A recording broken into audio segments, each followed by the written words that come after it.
శనగపిండి పకోడీకి కొద్దిగా మసాలా పొడి,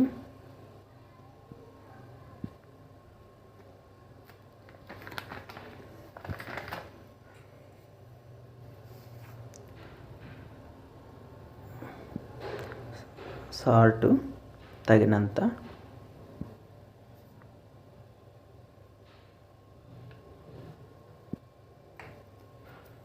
పిండిని కలుపుకోవాలి.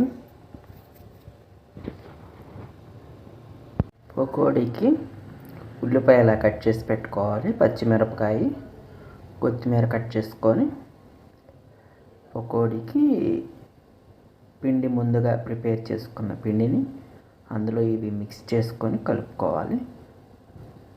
ఓకేనా? పిండిని ఇలా కలిపేసి ఉంచుకోవాలి. తర్వాత కళాయి పెట్టాలి, స్టవ్ అంటించాలి.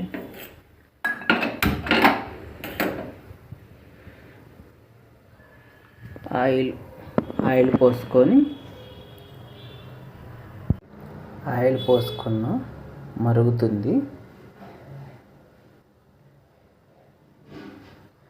మరుగుతున్న ఆయిల్లో స్పైసీగా వేడి పకోడీ పిండిని వేద్దాం. ఓకేనా ఫ్రెండ్స్?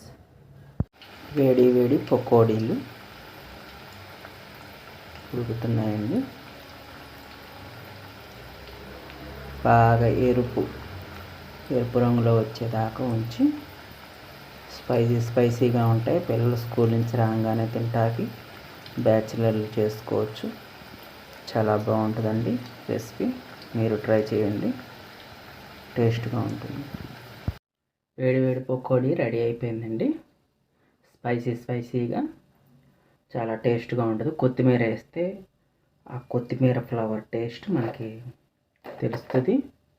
చాలా బాగుంటుందండి. మీరు కూడా ట్రై చేయండి. చాలా బాగుంది, సూపర్.